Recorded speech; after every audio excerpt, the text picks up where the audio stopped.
انسانوں پہ کیا جانے والا یہ آج تک کا سب سے بھیانک ایکسپیریمنٹ ہے، کیونکہ اس ایکسپیریمنٹ کے بارے میں جاننے کے بعد اچھے چکے رونگٹے کڑے ہو جاتے ہیں، اور اس ایکسپیریمنٹ کو کہتے ہیں دی رشین سلیپ ایکسپیریمنٹ۔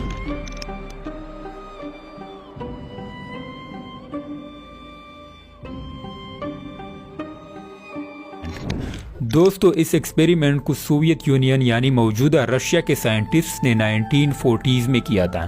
یہ وہ وقت تھا جب دوسری جنگ عظیم چل رہی تھی۔ اس ایکسپیریمنٹ میں سائنٹسٹ نے یہ پتہ لگانا تھا کہ ایک انسان اگر 30 دن تک مسلسل جاگتا رہے تو اس کے مائنڈ پہ، اس کے جسم پہ کیا اثرات ہوتے ہیں۔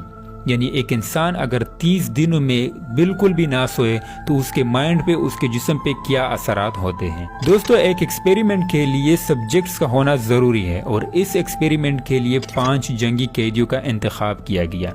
ان قیدیوں سے یہ وعدہ بھی کیا گیا کہ اس ایکسپیریمنٹ کے بعد ان لوگوں کو فری کر دیا جائے گا، ان لوگوں کو آزاد کر دیا جائے گا۔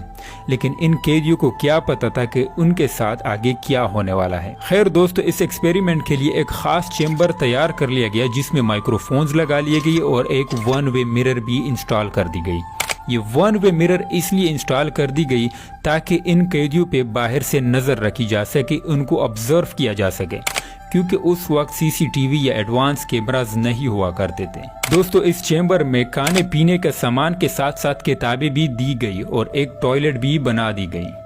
اب باری تھی ان قیدیوں کو اس چیمبر میں ڈالنے کی۔ جب ان قیدیوں کو چیمبر میں ڈالا گیا تو اس چیمبر میں ایک خاص گیس چھوڑی گئی۔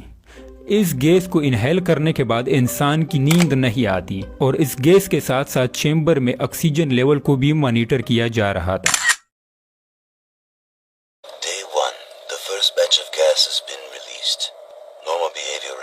ڈے 1 سے لے کے ڈے 5 تک سب نارمل تھا۔ وہ سب لوگ آپس میں نارمل آدمیوں کی طرح، نارمل لوگوں کی طرح باتیں کر رہے تھے، جس طرح کے عام انسان ایک دوسرے کے ساتھ باتیں کر رہے ہوتے ہیں۔ لیکن ڈے 5 تک آتے آتے ان کی بیہیویئر میں چینج آنا سٹارٹ ہو گیا تھا، اور ڈے 5 کے اختتام پہ ان لوگوں نے ایک دوسرے کے ساتھ باتیں بھی کرنا بند کر دی۔ The gas has been active for 4 days. And although none of the men have slept for the past 4 days, the gas seems to be quite effective. Day 5 سے لے کے ڈے 9 کے بیچ میں ایک قیدی چیمبر میں ادھر ادھر بھاگنے لگا، اور وہ مسلسل 3 گھنٹوں تک چیخنے چلانے لگا، اور پھر تقریباً 3 گھنٹوں کے بعد اس کی آواز آنا بند ہو گئی۔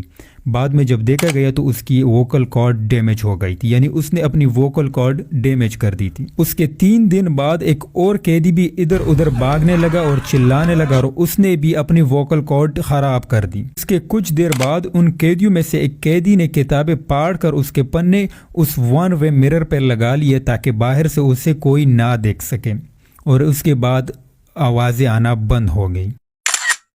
14 پہ سائنٹسٹ کی طرف سے چیمبر میں اناؤنسمنٹ کی جاتی ہے کہ ہم اندر آ رہے ہیں، اگر کسی نے بھی سسپیشس ایکٹیویٹی یعنی مشکوک حرکت کی تو اس سے فوراً گولی مار دی جائے گی، اور جو بھی ہماری بات مانے گا اسے ہم رہا کریں گے۔ The experiment is over. We are turning off the gas and opening the chamber. Stand back against the wall or you will be shot. لیکن چیمبر سے ایک قیدی کی آواز آتی ہے کہ no longer wish to be freed.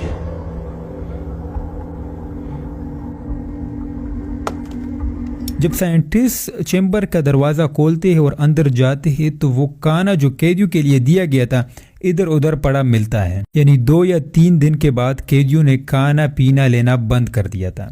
لیکن جب قیدیوں کو دیکھا گیا تو ان کے ہاتھوں، پیروں اور جسم کے دوسرے حصوں پہ گوشت نہیں تھا، یعنی ہڈیاں صاف نظر آ رہی تھی، کیونکہ وہ لوگ اپنا ہی گوشت نوچ کر کھا رہے تھے۔ ان قیدیوں کو چیمبر سے باہر نکالا جا رہا تھا تو وہ قیدی چلانے لگے کہ ہمیں واپس چیمبر میں ڈالا جائے اور ہمیں وہ گیس فراہم کی جائے۔ دوستو، اس کے بعد ان قیدیوں کو ہاسپٹل شفٹ کیا گیا، جہاں پہ ان قیدیوں میں سے 1-2 کے آپریشنز ہونے تھے، کیونکہ انہوں نے اپنے آپ کو بہت زیادہ نقصان پہنچایا تھا۔